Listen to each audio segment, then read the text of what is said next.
Peach Pundit, the podcast, is a conversation filled with the personal opinions of the people who are participating. Any view or opinion expressed belongs only to the person who expressed it and not with anyone with whom that person is professionally affiliated.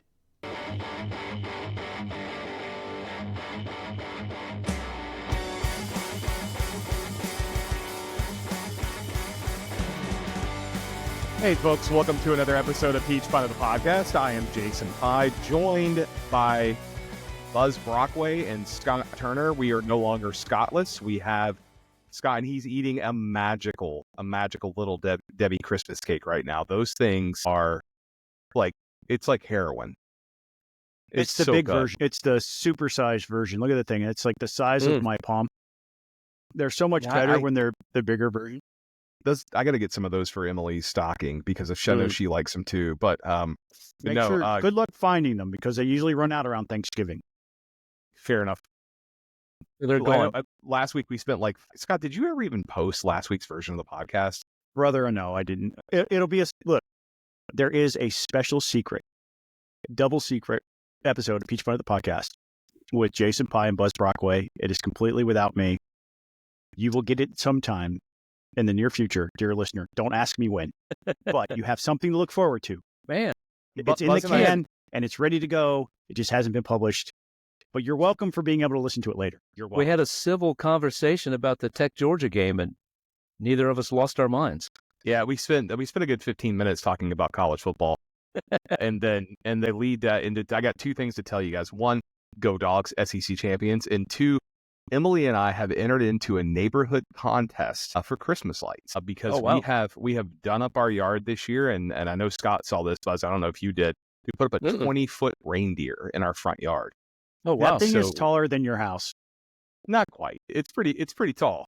From the angle that you took the picture, it looked like it was taller than your house. It comes up to about my office window, and there's about another 10 feet of the house after that. Maybe not quite that much. But here's what you need to do. You know who is an over-the-top Christmas decorator is friend of the show, Bert Reeves. Okay. Oh my gosh, yes. Yes. It might be on his Facebook or his Instagram. Instagram for sure. Yeah. What he's done. You can gain some inspiration and win that contest, Jason. So he has all these giant plastic displays, right, that light up. Yeah. All right. Where does he store all that garbage? No idea. It's not Christmas. No idea. Bert, we need you to call the show. Let us know. Where are you putting this stuff? Because there is not a square inch on his front lawn that is not covered with something. And we're going to have to create room in our garage. And we put up one of those storage racks that hangs from the ceiling back during the summer. And I've got all the Halloween stuff up there. I have another one that I'm going to have to put up during the Christmas break because I don't have room for all this stuff. And our attic up here is getting, we have like a bonus room that we could, or a room that we could have turned into a bonus room. Instead, it's just a storage space. And yeah, like that thing's pretty full too with all the other crap that we have, like all the other decorations and extra stuff that we don't need. But anyway, that's enough about that. Guys, what's going on? We don't really have an agenda today. We don't have an agenda. Again, yeah. I've been super busy, but I'll start with something that I found to be absolutely fascinating because last week, my state representative took to her Facebook page to let everybody know that the Republicans in the Senate are a bunch of rhinos because they're pushing back on some of Trump's nominees. So that's my state rep is Charlize Byrd, for those of you who do not know. And Charlize decided she would take to Facebook and blast other Republicans, calling them the rhino word, which doesn't really make much sense because if the reason why you are a rhino is because you are pushing back against somebody else in the party, then I got bad news for Charlize Byrd because that's all she does. Right? I mean, Charlize Byrd is known for being a member of the No Caucus, which I'm sympathetic to, but I also didn't go around telling everybody they were rhino if they didn't agree with me. So I took to Facebook to respond to her. The gist is Donald Trump has a mandate, which he didn't win 50% plus one of the popular vote. He got the most votes. He won the popular vote, but it was a plurality of the vote. He did not get a majority of the vote. But, okay, let's just go with it. You're claiming he has a mandate. And she went off on, these Republican rhinos are pushing back. So I pointed out back to her, in typical I'm the constituent in this case, no longer elected official. So I get to point out, hey, I saw Newt Gingrich speak last week. One of the reasons why I wasn't here, I was in D.C. at ALEC, which is a conservative gathering of state legislators from around the country. And Newt Gingrich got to speak. And I think it was a state lawmaker from Missouri, stood up and during the question and answer period and asked Newt Gingrich, who you're never going to call a rhino. You're never calling Newt Gingrich a rhino. I don't care who you are. And she asked him, Mr. Speaker, why are Republicans pushing back on Donald Trump? And this was Newt Gingrich's response. And I'm quoting, quote, I support Donald Trump, but that does not mean I automatically support everything he wants. He then, in typical Newt Gingrich style, went on to get a very professorial explanation of the advice and consent clause. And it's the importance of the individual senators to be able to exercise their right of conscience. These are all things that conservatives traditionally, very supportive of. And then he ended it by saying, and I quote, so if Donald Trump can't get his nominees across the finish line, he's just going to have to nominate somebody else. So I say that really because Jason likes to point out that Buzz and I are sort of outliers in today's conservative movement. But here we are, Newt Gingrich out there saying U.S. senators have the right of their conscience. They should be able to follow their conscience wherever it takes them and make their decisions appropriately. Does anybody else remember when Newt Gingrich supported the creation of a new federal entitlement, Medicare Part D? I do. I also remember him saying that he wanted to take us to the moon and have a new base on the moon because he was standing at a spaceport in Florida trying to gather those votes. And I remember him saying something about agriculture in Georgia. And but you should be, I know Jason's initial response to anything good about a conservative is, what about the bad stuff they do? Can you celebrate with me for just a moment, Jason, the good thing that Newt Gingrich said? No, he's 100% right. And Trump's nominees, obviously we've seen Gates pull out. There was another one who pulled out too, the sheriff from Florida, who I think was nominated to serve as the head of the DEA. But you still have Kash Patel, who's the latest bad one, and then Pete Hegseth, RFK, and then that doesn't even, not to mention Tulsi Gabbard, who I know she sued Hillary. Thoughts and prayers for Tulsi Gabbard on the loss of Bashar al-Assad having to flee to Moscow in the fall of their government. I know she was. I do have a question for you probably guys. Sad about that. I have a question for you guys about that in a second, though. But you rank them in categories of worse, and it's hard to really get them down. I actually think Hegseth is probably the third worst, or maybe the fourth worst of the RFK four. is the worst, bro. Yeah. RFK and Patel. It's a toss up between the two because Patel's talked about going after Trump's opponents or opponents of the Republican Party writ large. I don't, that kind of stuff is concerning, and that's really not something we need in this country. I will say it'll be interesting when 4 years from now, and whoever is president next, and that next president wants to remove Kash Patel as FBI director, that I doubt we'll hear Democrats saying, well, the FBI director is supposed to be appointed for a 10-year term like they were claiming for Christopher Wray. So, there's hypocrisy. There's hypocrisy enough to go around. Yeah, and Comey was, he was fired too. Yes. Before, not long after the beginning of Trump's term. But no, it is advice and consent. There are problems with some of the nominees, Tulsi Gabbard, and I don't want to belabor Tulsi Gabbard too much, but I have my theories of why conservative men like her so much, but because she's pretty libertarian. Yeah, she is. She's more libertarian than she is conservative. On some issues, she is, but not on all issues. She did co-sponsor Medicare for All when she was in the House. She's kind of a weird mix of all. She's not a toe the line Democratic. She wasn't a toe the line Democratic person while she was in the House. True. And she's certainly not. She was pro-Trump. That was it. That was why Russians love her. The Russians love her, and I just, there's something weird about that to me because I got to think they love her for a reason. Of course. And I'm not going to say. That's right. Well, look, we'll see. We'll see because of what Newt was saying. There are there are senators who take that very seriously, their advise and consent role. Yeah. And as they should, and they will grill her. Any weird, problematic statement she made, she should be grilled about. So, yeah. I mean, they all should be grilled about problematic statements they made, but the question is, what's the, are they, at the end of the day, do these nominees have, I mean, really 49 votes? Because if they're at 50-50, all that has to happen is for Vance to break a tie. Yeah, so they got to lose. They can't lose more than 4. They can't lose 4 or more votes. And then I just need to break in real quick and tell you about our friends at Americans for Prosperity, who wanted you to know that during the election season, they knocked on over 50,000 doors across 5 state house districts of note, targeting swing voters who, with 2 visits to each door in Sandy Donatucci's district. And they want to congratulate Sandy Donatucci on her victory and flipping that seat from blue to red here in the Georgia State House. If you want to learn more about AFP Action, go to afpaction.com. You can learn more about what they do. You can actually sign up for their newsletter. I highly recommend them.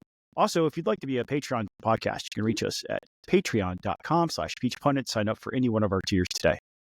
So I don't want to belabor this point, but have you guys followed what's happening in Syria? Yes. How do you disappoint one libertarian? No, how do you disappoint a libertarian? Maybe this is an example of why I still think of myself as pretty libertarian, but I'm not sad about Bashar al-Assad falling. You give them just one lepo. Oh, that's a callback to Gary Johnson.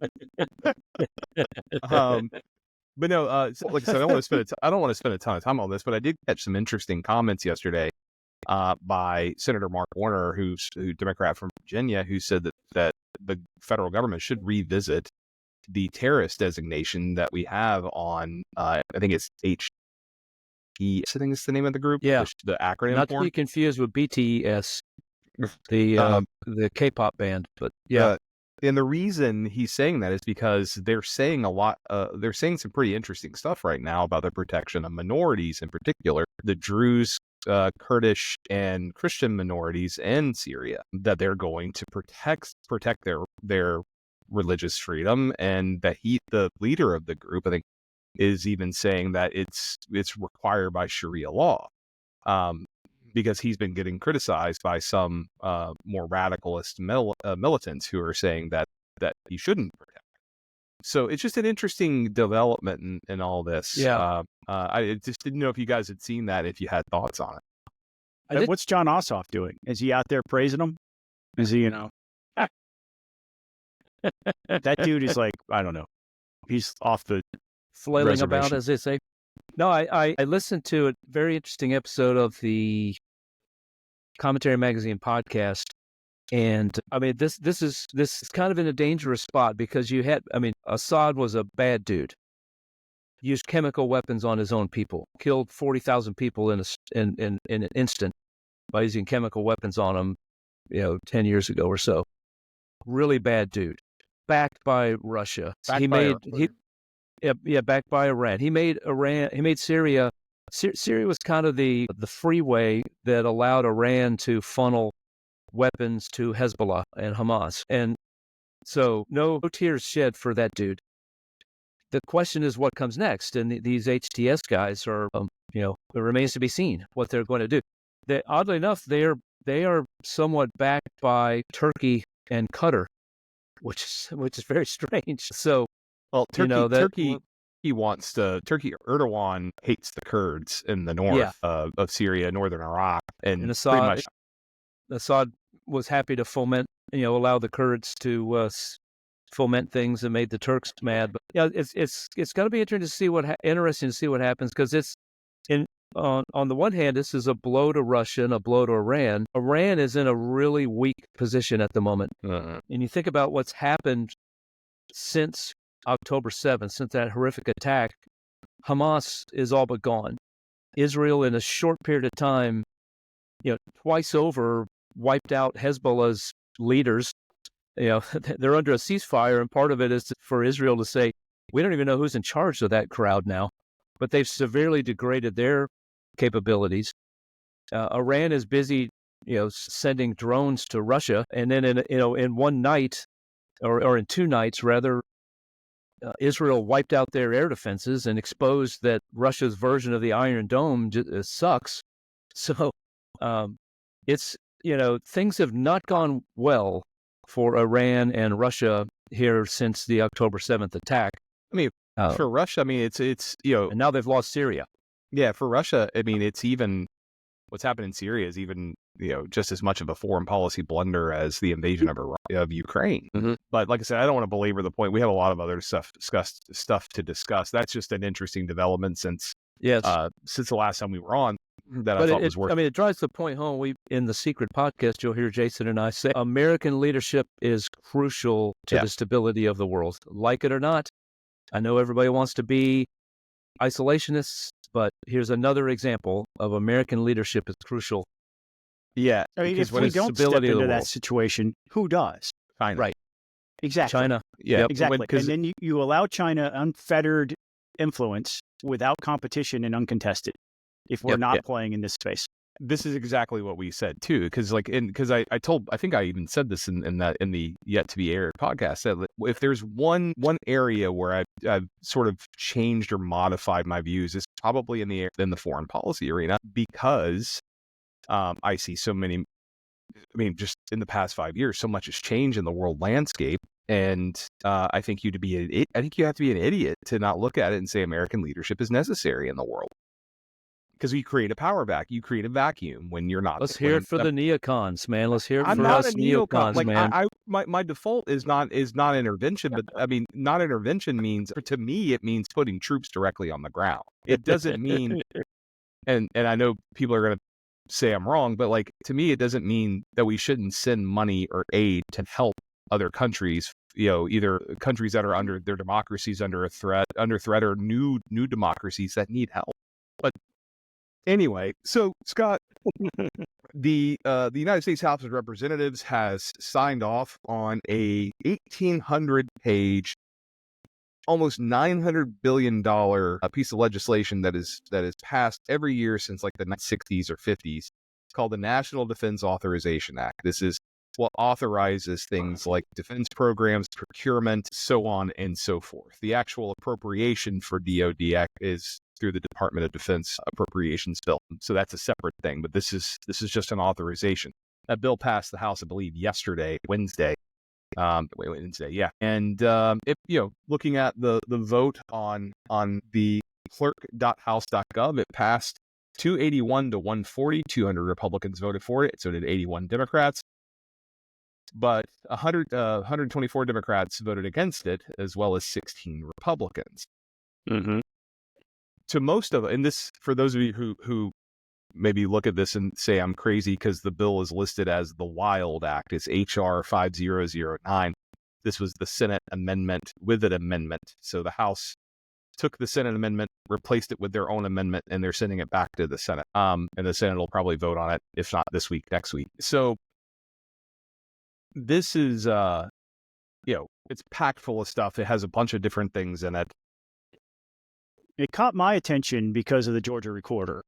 So I was going to say, the Georgia Recorder has written a piece where they acknowledge that the House has passed the headline is House passes defense bill barring trans kids medical coverage for service. Yeah, that's how they describe this 1,800. There are 4 lines in this bill. 4 out of 1,800 pages. 4, not even a whole page. 4 lines. 4 lines regarding whether or not taxpayer money should be used to help kids of service members transition in their transgender journey that they're on. Mm-hmm. And the Georgia Recorder wrote a whole article that is orders of magnitude longer than the 4 lines in the bill, describing this 1,800-page bill as an anti-LGBTQ measure. Tell me where I'm wrong, right? This is the thing that caught my attention. I asked Jason about this before we came on. We were talking about it before I hit the record button. This was the tweet from the Georgia Recorder, what is considered now a mainstream news media outlet here in our state. 4 Georgia lawmakers voted against the bill, including GOP Rep Marjorie Taylor Greene and Democratic reps David Scott, Nikema Williams, and Hank Johnson, making it seem like Marjorie Taylor Greene's voting for taxpayer-funded LGBTQ transition treatments. And that's not it at all. But that's the one thing this news organization wanted to focus on. And they wonder, why is Donald Trump winning the popular vote? Duh. I mean, here we are. Yet another example of something really complex. 1,800 pages, there's got to be a lot in there.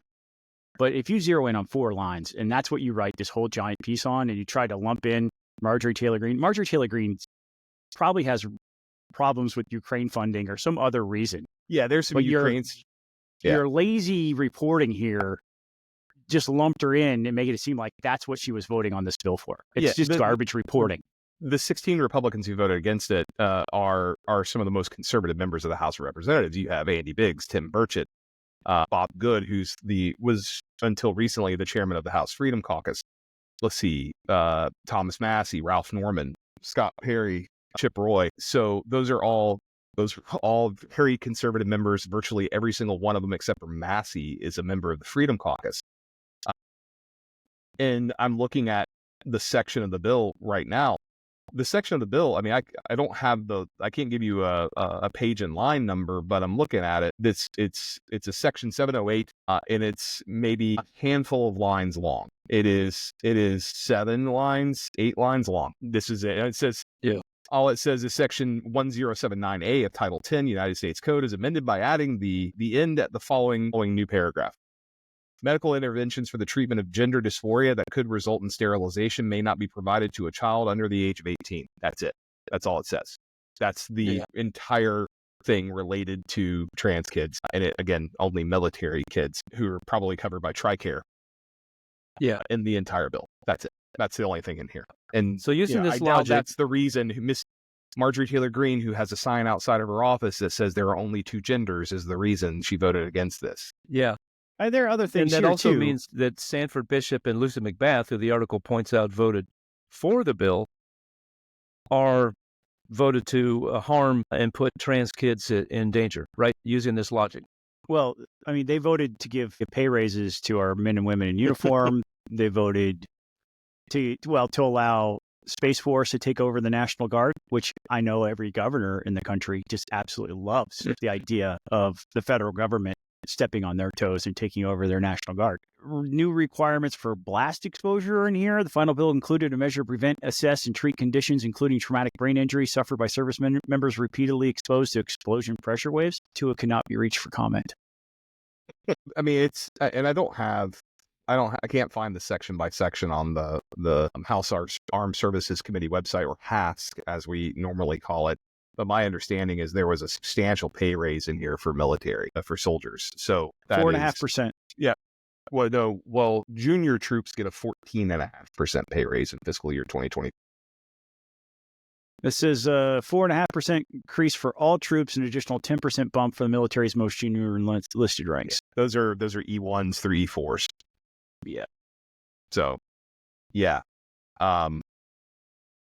Yeah, no, the Georgia Reporter did not present this well. No, don't trust them. They're not. And to be clear, I mean, I saw comments from the ranking member on HASC, Adam Smith, and he was apparently pissed about those provisions. But the thing is, those provisions would have gone through conference committee. This just, once again, if that is, if he didn't sign off on them, that's one thing. But it's an 1,800-page bill. I mean, yeah. It's an 1,800-page bill that was released, I think, Sunday and voted on Wednesday, which is more time than they usually give members in situations like this. So you're telling me that nobody read it?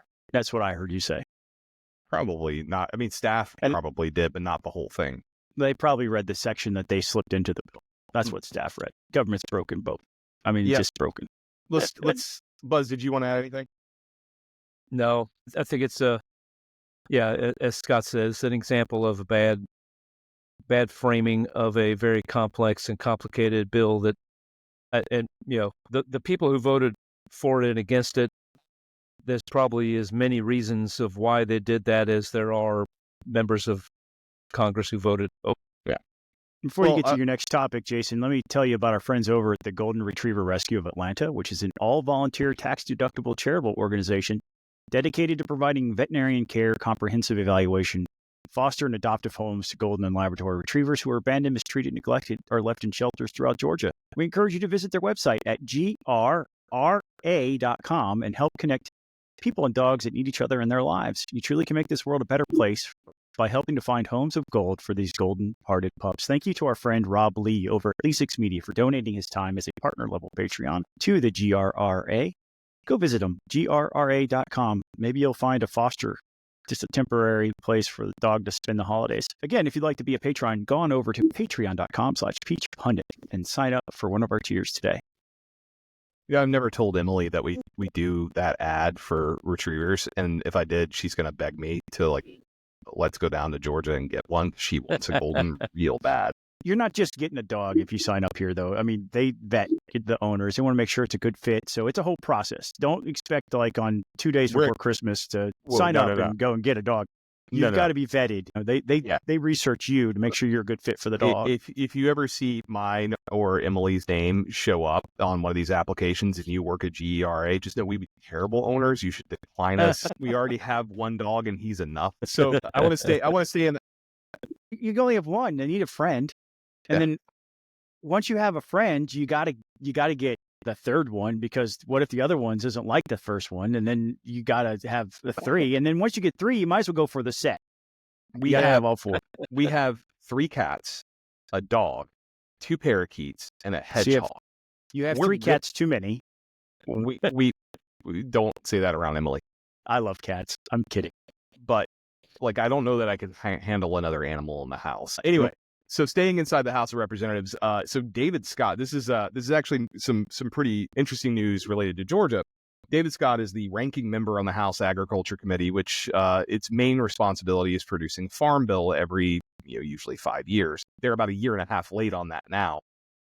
So he hasn't been doing the homework.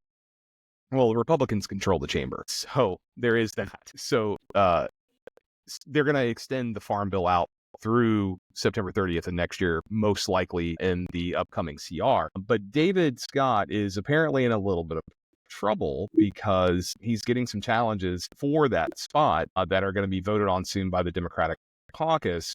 And apparently the news yesterday was he skipped an interview for the spot with the Congressional Black Caucus, and he's being challenged by a couple of other Democrats, Congressman Jim Costa of California and Congresswoman Angie Craig of Minnesota, who are also trying to get the spot. There's been concern expressed about Scott because his health has been in decline. He's completely missing, right? Has anybody seen him in public? I don't know about that. I don't go to the Hill as much as I used to, but I haven't seen him around the halls of Congress. But that doesn't necessarily mean anything. And this rumor has been swirling around him for a while, that he's sick to the point where he can't do the job. And if that's the case, my heart goes out to him, because he's been at it for a long time. He's invested a lot of who he is in the job. I once saw him in the airport, and I thanked him for his service, although I agree with him on no policy. But you still want to be grateful to people who do give their lives to public service.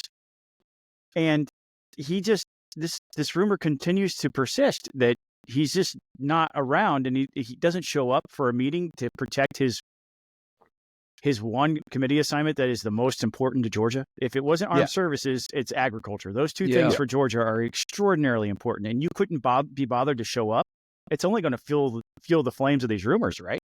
Right. Yeah, no, just scanning through news articles about David Scott getting treatment November 19th. He's getting treatment for back issues, missing votes, in a rehabilitation hospital.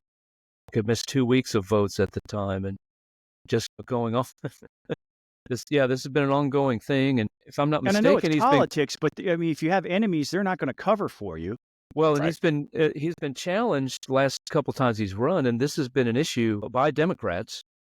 Democrats primarying him. This has been an issue raised, how many votes he misses, and it's time for him to go home. But the voters keep sending him back. So this is the concerning thing about him, because you're seeing this happen across Democratic leadership. It's not just David Scott. You're seeing more senior Democrats who are being challenged for their positions by younger Democrats. So Angie Craig, for example, is 52 years old. Jim Costa, I don't have his age here in front of me, but David Scott's almost 80. And he is, I mean, Jim Costa is 72. So little younger than David Scott, but still up there in age. He's you could collect Social Security. But this is bad for Georgia because, one, you're losing the top spot on the committee. If Democrats do take control in 2026, the ranking member is typically the person who's in line to take the chairmanship. Right. So, and Sanford Bishop is on the committee, but he's got, according to they rank members on the House, on every committee website, but including on agriculture, in order of seniority. Sanford Bishop has the lowest amount of seniority on the Democratic side. And then Austin Scott's on the committee as well. And his seniority is actually pretty up there. He's, I think, third in line behind the chairman, Glenn Thompson, P.T. Thompson, and then Frank Lucas, and then there's Austin Scott. So it's a pretty interesting dynamic for Georgia, considering a lot of the state's still very rural, and agriculture is one of the top industries, if not still the top industry in the state. Yes, it's top. Well, prayers for his health, but he needs to start showing up for work. 100%. Bottom line. Yeah, show up for work or resign. Let somebody, I mean, look, man, I don't know what it is about these guys who get into their 80s and not being able to let go. Don't you have a family you want to go spend your sunset years with? Yeah. I don't get it. I'm not even 50 and I've retired from politics, from running for office. So I don't understand that mindset. I just don't. Well, that's all. I mean, the only other thing I have at the federal level is Congress is about to graciously leave town. They have one more week left in session. Then they're gone until January 3rd. I have something I want to bounce off of you. And this is John Ossoff. The AJC had an article they posted this morning about Ossoff first ran for office 7 years ago with a promise to get under Donald Trump's skin. And he's 180'd on that and now is looking for ways to work with Donald Trump. He has said recently that he is going to give Trump's nominees a fair shake, which I'm not hearing from a lot of Democrats, which indicates to me that there might be more than one or two that he will vote for, as opposed to, we're no fans of RFK here.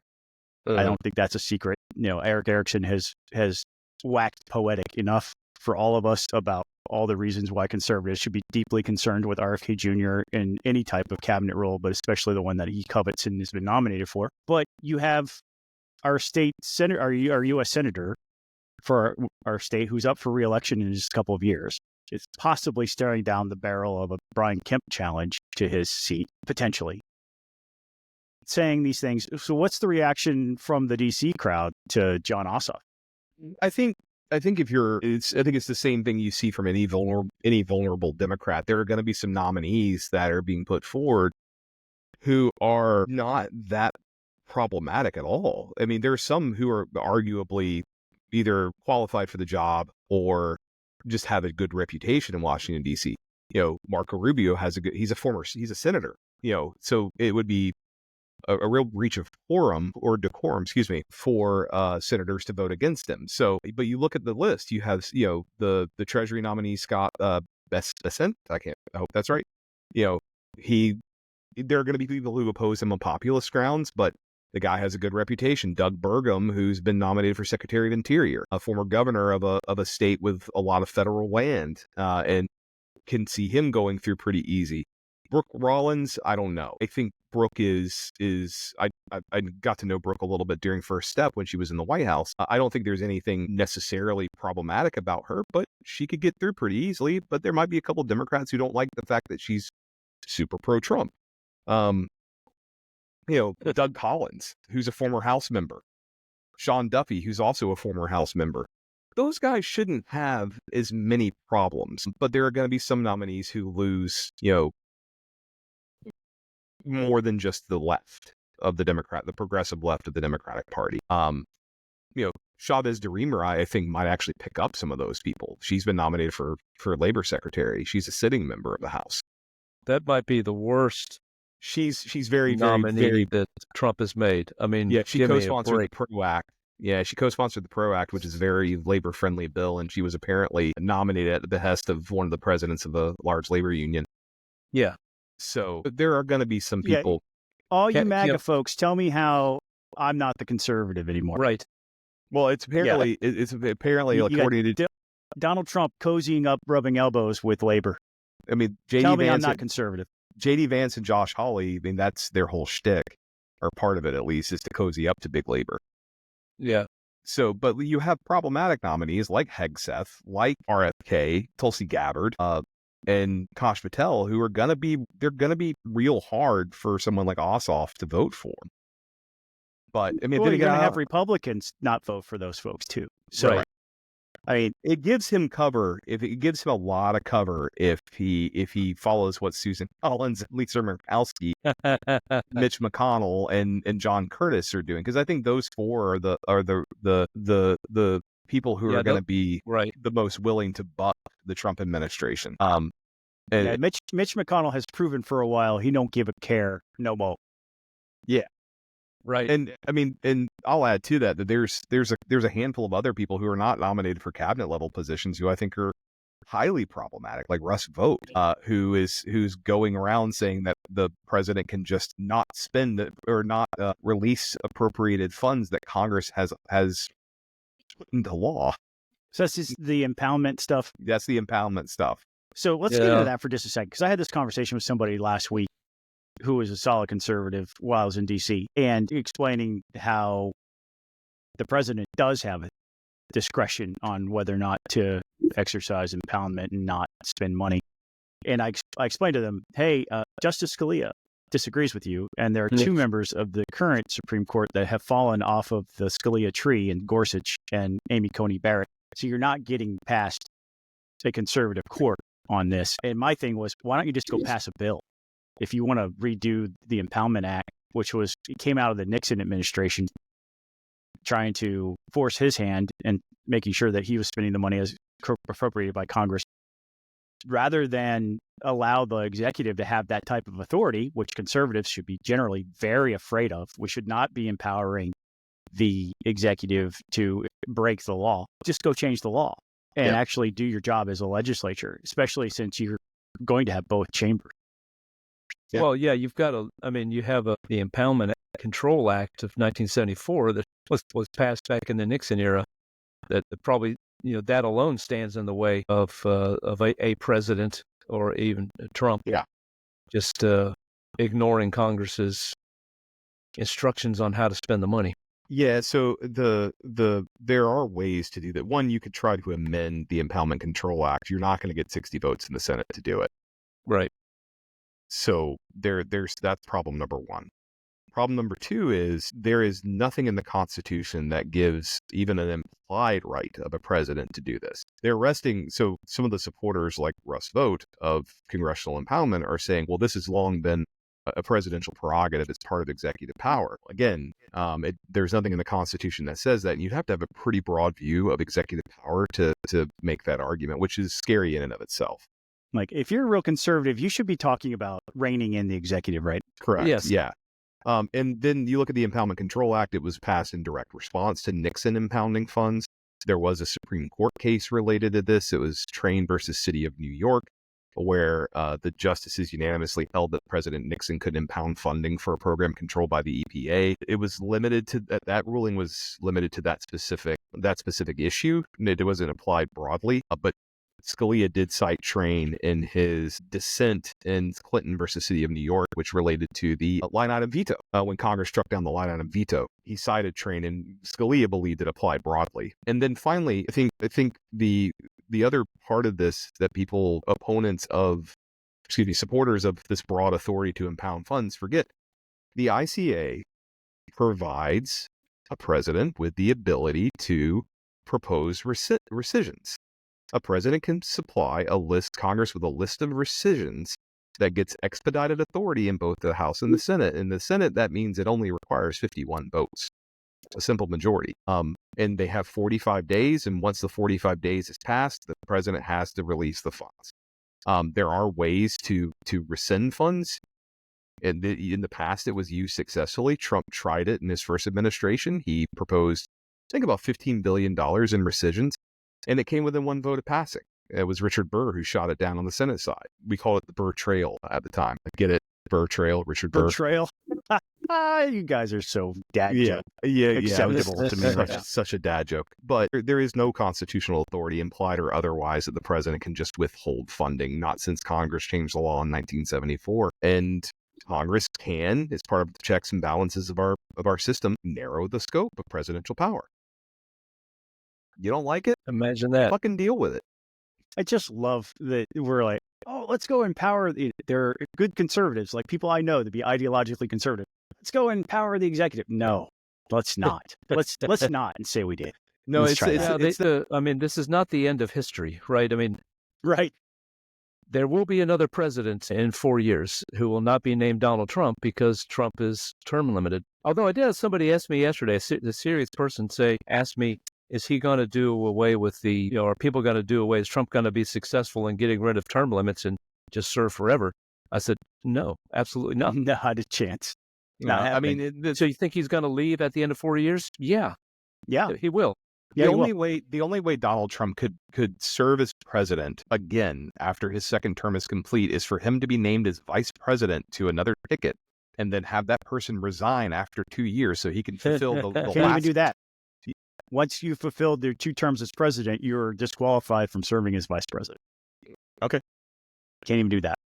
Yeah, I couldn't recall the exact wording of the provision, but I think some of these people take their, I love 3-year Letterman. I think some people get their constitutional law from 3-year Letterman, who I know he's a licensed notary public, but He's a youth football coaching legend.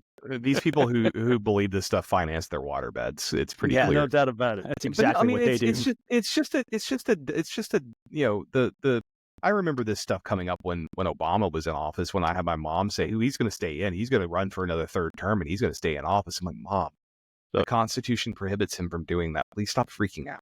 Tell you what I was afraid of. What I was afraid of was Joe Biden lasting 2 years in one day and then deciding to give up the presidency to Kamala Harris that would give her 10 years. Right. Because that's the way that works. If you're less than 50% of a term when you take over, that term counts as yours. But if the sitting president makes it 2 or more years, you get to run 2 more times after that. And I was afraid that Kamala was going to have 10 years. I was proven to be wrong, sort of, maybe. Well, because I don't know who's president right now as we sit here making this recording. It's not Joe Biden.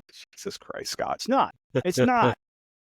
If you, in other federal news, if you want some light reading, head over to cbo.gov and you can look at the options for reducing the deficit that was prepared and released by CBO today. Well, it was released today. It was prepared the past several months, but it's pretty fascinating reading if you're bored. So it's been out for how many hours? About 5. And I guarantee our listeners that Jason Pye has read more of it in 5 hours than your Congress critters will the entire rest of their careers. Oh, I have a spreadsheet. I already have a spreadsheet up, and I've gone through the mandatory and discretionary options. I can tell you how much they'd save. No, we don't want. No, that would be boring podcasting. But just know, Pye's read more of it than they will, because that's correct. We're more nerdy than your average congressman, and that's also correct. Yeah. Well, that's all the federal stuff I got. Other than everything being terrible, do you guys have anything on the state side, or you just want to go ahead, Buzz, and tell us about Buzz? ALZ? Buzz, after you tell us ALZ, go ahead straight into your piece you posted today.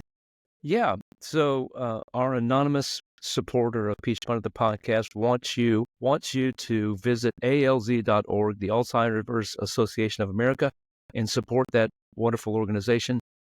Of course, they support research into Alzheimer's and other dementia-related diseases. They also help families and victims of these terrible diseases. So please go to alz.org, the Alzheimer's Association of America, and support them in their great work. And we thank our anonymous supporter for supporting Peach Pun at the podcast. So, guys,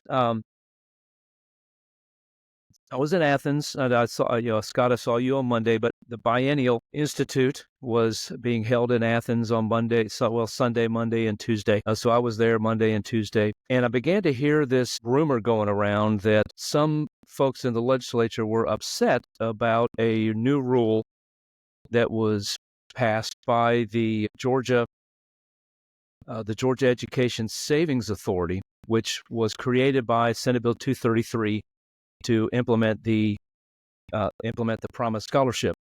Jeff Amy of the Associated Press writes this article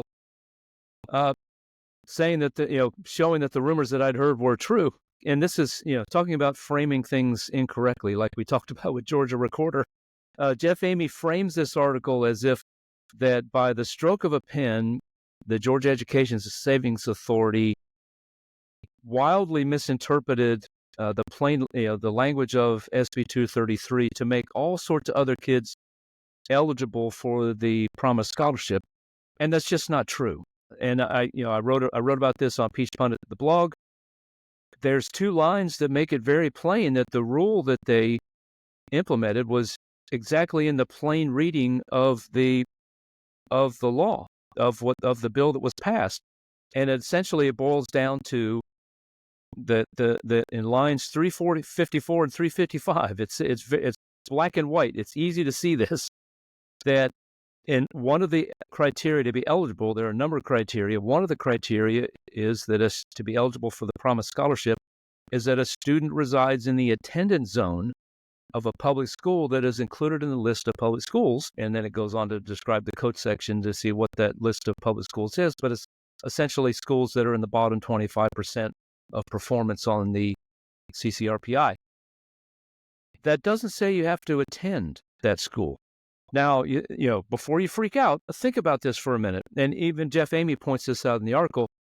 What that means is if a middle school, for example, is in that bottom 25% list and you are zoned for it and you attend a public elementary or high school in that zone, you also would become eligible. And this wasn't an accident. This was part of a compromise that was struck in the Senate to get the bill passed out of the Senate.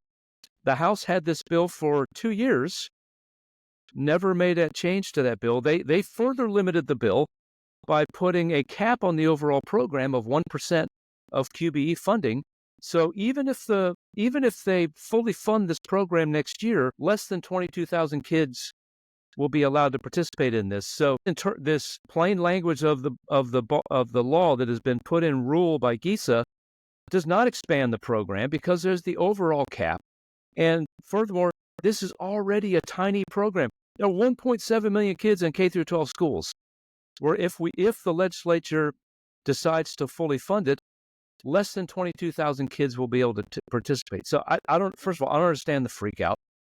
This is what the bill that all the people said, this is what it says it does. Don't get mad at GESA for trying to implement the law that y'all wrote, and don't act like this is some kind of massive expansion of the program, because it's not. You're never going to have more than 22,000. This is the way this compromise that was struck in the Senate. I'm not pointing fingers at anybody. You have to do that. You have to make compromises sometimes that stink. Well, this is one that stinks because it's a very complicated. They made it into a very complicated bill to implement, as the folks at GESA are finding out. What school is eligible? Well, what does bottom 25% mean? What about schools that are 26%, in the bottom 26%? Are they much better? It's just a mess, and they should have done what was proposed originally, which is pass universal school choice, and you wouldn't have all these headaches, and you wouldn't have these silly arguments on how in the world can we shrink a program that's already tiny to begin with. My rant is done. Scott? No, I want to... Buzz, he nailed it. I don't have anything else to add. I have something else real quick to talk to you guys about when you're ready, Jason. Go ahead.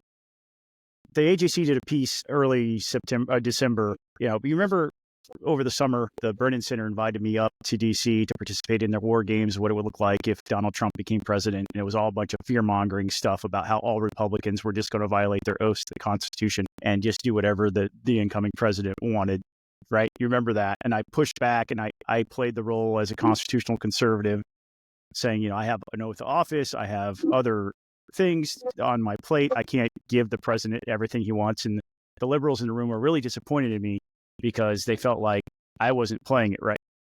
Well, there was a piece by the AJC. The headline is, if Trump initiates mass detainment of migrants, Georgia sheriffs say they have no space available in jails.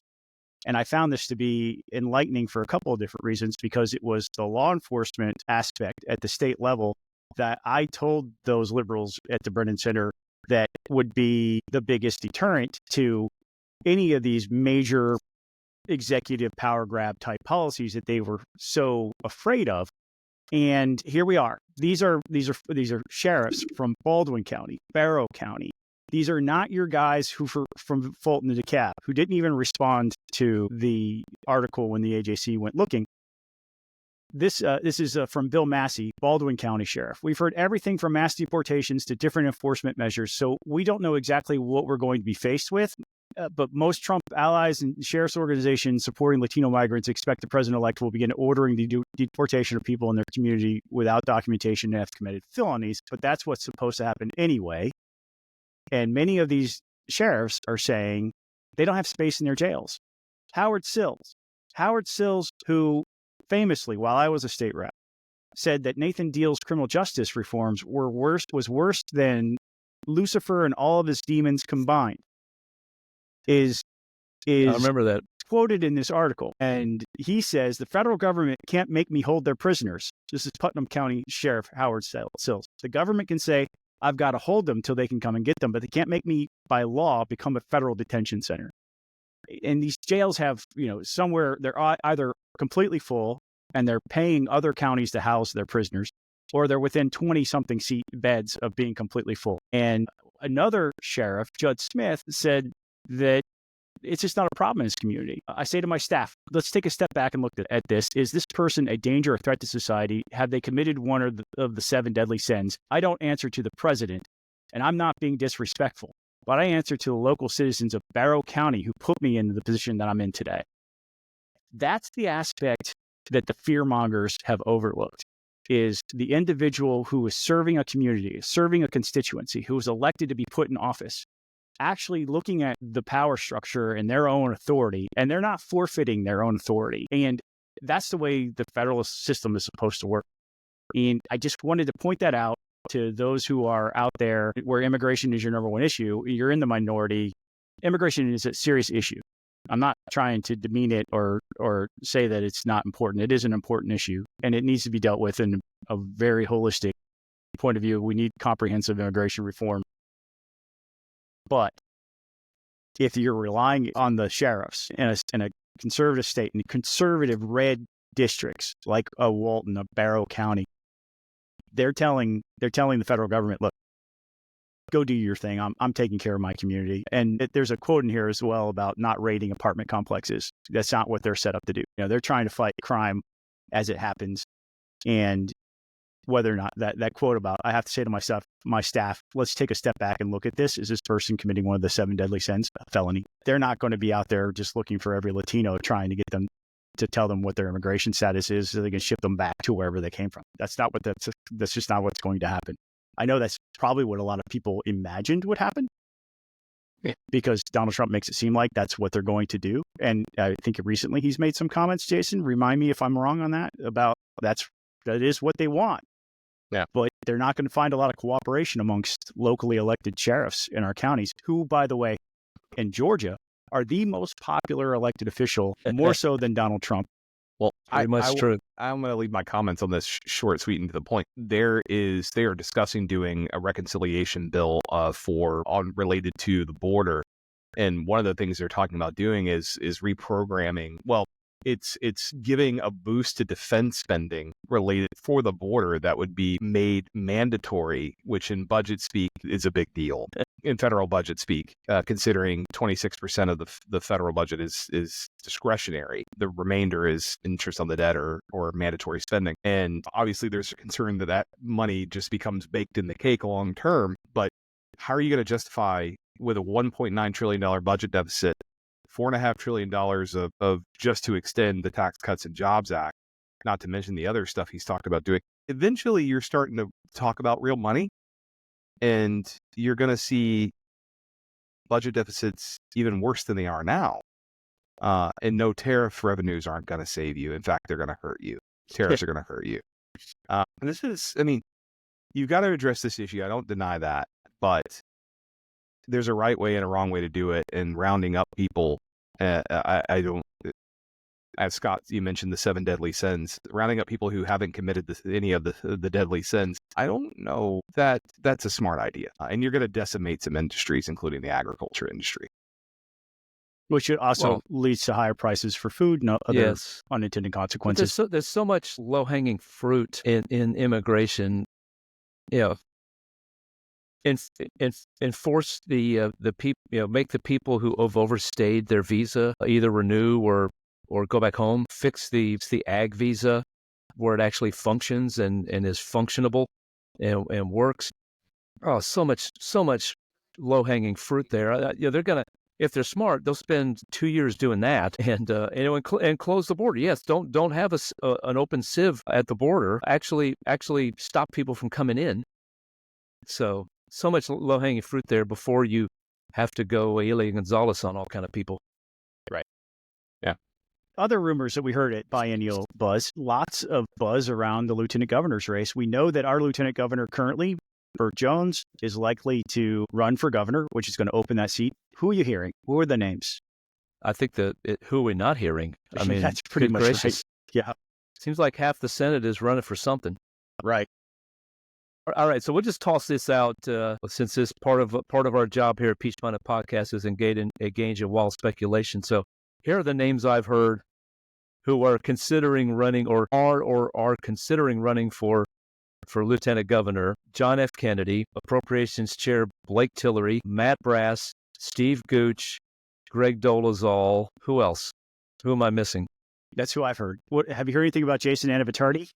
I have not heard his name tossed about. But I haven't either, but he seems like the type that would be priming for something larger. Well, yeah, and I mean, look, if all, I mean, we've seen this in the Senate before. Lots of folks consider it, but then sort of like our congressional delegation from time to time, lots of folks consider it. Then they sit down and talk amongst themselves, and several candidates winnow out for various reasons. And that's what I've heard about the conversations.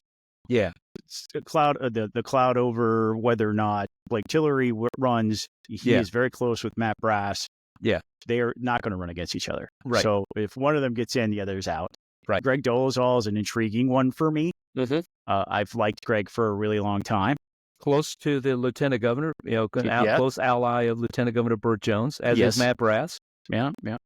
Blake Tillery is an interesting one for me. I'd like to learn more about what his vision is if he's planning on a serious run. And I've heard other folks tell me that he is definitely doing it. I've heard both about Gooch, that he's in and out almost within the same hour of me hearing he's in and he's out. Right. I don't know what is true. Yeah, no, I think the person who seems most firm, like you said, is Blake Tillery. Yeah, because he hasn't spoken to me directly about it, but I've heard secondhand folk, where it was definitive. He's in. Right. He was asking for support. So that is going to create a whole bunch of open state Senate seats. And I've heard, my dear friend, but he was my state senator before he became labor commissioner. Bruce Thompson passed away. Yeah. And Louis DeBreau, his chief, basically has been named the interim replacement for that, which he's been there now for a couple of years. And Louis wants that job. Yeah. But I've heard another name there that came out of Biennial, that John Albers, state senator from North Fulton, represents part of Cherokee County, is interested in taking on that role. I don't know if the governor would be interested in appointing somebody from a Senate seat to that, because it would create a special election and there's all kinds of other issues there. Yeah. And look, Governor, I was thinking through the other night, Governor Kemp has been very reluctant to appoint sitting legislators to positions, right? I mean, has it happened? I'm trying to think. It's no Nathan Deal happened in that regard. Right. I can't recall. Nathan Deal would find... now, that doesn't mean he won't, right? I mean, he could, but he's been very reluctant to do that up to now. Nathan Deal was not reluctant. No. Chuck Williams. The special election industry was alive and well. Yeah.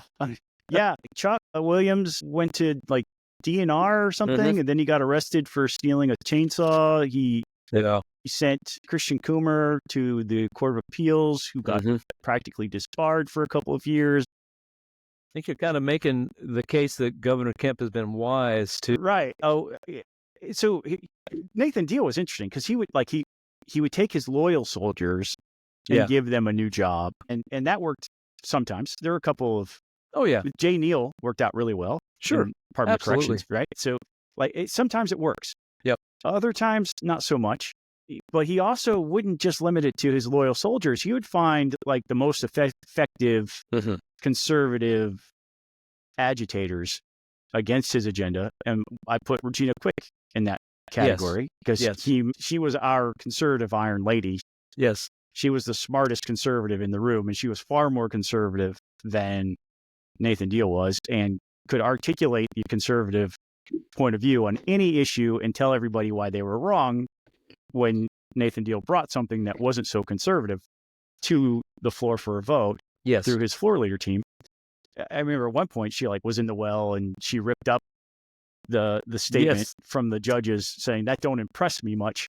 Quoting Shania Twain, she was a conservative rock star, and he appointed her to the bench. Yes, and a seat that she did not win when she goes up for re-election. So it put her back into. Am I got the timeline right? Didn't Deborah Gonzalez defeat her? No, Deborah Gonzalez somebody in between. Won for DA, right? Yeah, judge. This That's was right. Judge. It was judge. And so, but that's what Nathan Deal would do. And I think the current governor, Kemp, has decided that's not such a good idea all the time. Now, again, that doesn't mean he won't. He might decide that somebody like John Albers is who he wants over at Department of Labor. It would be a break from his status. Yes, it would be mode of operation at this point to do that. And Louis has expressed he really wants the job. Yes, he and Bruce were very close. Like he was part of the campaign team, and he was there, or he was an early active supporter of our friend Bruce, the late Bruce Thompson. Worked very hard on his campaign and helped him get there, and since day one has been helping Bruce Thompson implement his vision for that department. So one other rumor that we heard coming out of Biennial was John King, our current insurance commissioner, is considering a run for U.S. Senate, which indicates to me that maybe Brian Kemp really isn't considering it. Right. He, of course, appointed to the insurance commissioner's job and then has since won re-election to that. Cleaned up that department, which has always been a source of rumors of corruption for as long as I can remember. So and he's one of those guys who I've kind of had in the back of my mind as a dark horse candidate for higher office for a while now. He's done a great job. He's a good guy, and now of course Greg Bluestein is reporting that he is taking steps to challenge Ossoff should Kemp not decide not to run. Other folks mentioned there are Buddy Carter, Rich McCormick, and Brad Raffensperger, who I started that rumor about Brad Raffensperger. I mean, McCormick, I've heard, you've probably heard, there are people talking about him running. And of course, Buddy Carter has said he's interested should Brian Kemp not decide not to run. So 2026 is well underway, Scott, as you know. Yeah. Bastards. Don't even realize to have Christmas first. God, I start talking about 26. At least nobody's running TV ads yet. Well, that's going to wrap it up. Pi left us because he got frustrated that his DoorDash order showed up and we weren't being fast enough for him, which is funny because he takes 20 minutes to change topics. That's on him. It's not on us. But we do have people who rock. These are the people who every single month pull out $5 or more to help us keep the lights on at the Peach Pundit Studios. Are Tony West at Americans for Prosperity, Ari Schaefer, Benjamin Hurst, Bill Werkheiser, Bo Brandon, Brett Harrell, Colin Martin, Jeff Cobble, Hank Burnham, James Hall. Sorry, I got that. John Vestal and James Hall. Yes, John Vestal. Yes. Mike Buchert, Reed Powell, Ron Daniels, Ryan Graham, Ryan Purvis, Shannon Ferguson, Stuart Wilkinson, our anonymous contributor, and Rob Lee at Lee6 Media have all donated generously to Peach Pundit Podcast. Thank you to them. If you want to be on this list of people who rock, again, just head on over to peach.com/peachpundit. Sign up for one of those tiers. $5. Mike, you're still out there. I'm waiting on you to sign up. I don't know where you are, man. Yeah, I've been waiting for Mike to sign up so I can call him out as one of the people who rock. He listens religiously, tells me about podcasts all the time. Which, by the way, if we saw you at Biennial and you came over to Buzz or I or both of us at the same time and you expressed to us how much you appreciate the podcast, You're welcome, and thank you. Yes. Many people did. Yeah, a lot of people. We know where our audience is. It's not the biggest audience in the world, but we know where they are because every time the legislature gets together, Buzz and I are peppered with, hey, I didn't like what you said, or you were right about this. I had a state senator pull me aside and said, I loved that piece about trying to strike somebody out from second base while I was in Athens the last couple of days. Again, thank you to our Patreons. Help us keep the lights on. If you're not a Patreon, gone over to patreon.com/peachpundit. Peach Pundit Podcast is Jason Pye, Buzz Brockway, and me, Scott Turner. All the music you hear is original by Jason Pye. It is owned and published by me, Scott Turner, and you can check us out on the blog at peachpundit.com. We will catch you next time. Thanks for listening. Go Jackets.